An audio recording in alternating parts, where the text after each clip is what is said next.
Hi, Daniel. Thank you. Tonight, supporters of gay marriage marched in downtown Columbia after the nation's highest court struck down a provision of the Federal Defense of Marriage Act.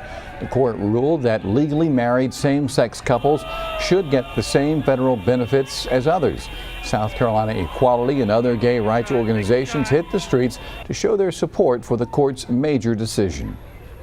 So it's a big day for our country, and it's a step forward towards that more perfect union that the president talks about, and also that vision that the founding fathers had, where each person should have the chance to have the right to privacy, the freedom to practice their own religions, but then also that life, liberty, and pursuit of happiness, which we are excited about. Well, all of this means that the federal government must now recognize same-sex marriages in states that allow them. Same-sex marriage remains illegal in our state, outlawed through a constitutional amendment.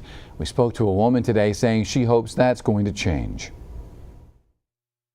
We can see that there is a difference in when South Carolina first passed their constitutional amendment declaring marriage between one man and one woman. There was so much opposition to gay marriage in South Carolina at that time. That's even changed somewhat. It's not, overwhelmingly approved, but the numbers of people who approve, it's growing every day. Well, because of today's decision, same-sex marriage is now legal in 12 states, but as we mentioned, it is not recognized in our state, but that doesn't mean there won't be changes in our area. Here's Robert Kittle tonight. While there was plenty of cheering among supporters of same-gender marriage after the Supreme Court's ruling, Clayton King sees them only as a very important first step.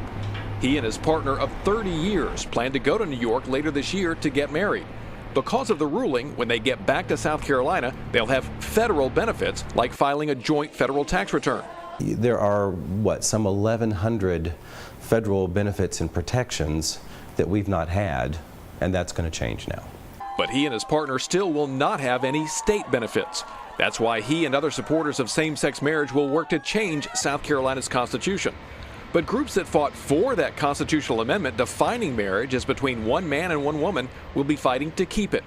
Palmetto Family Council President Orrin Smith says the court did not find a federal constitutional right of individuals of the same gender to marry, and that is a relief for supporters of both traditional marriage and federalism. Palmetto Family is committed to continuing to stand for marriage and to defeat any efforts to redefine or weaken this essential union.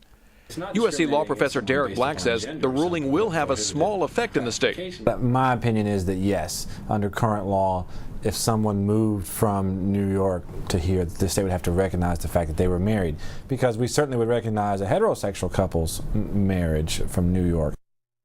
Again, Robert Kittle reporting. Professor Black points out the Supreme Court did not rule on whether same-sex couples have a legal right to get married, but he said that ruling could come in 2 to 4 years in a case currently out of Nevada.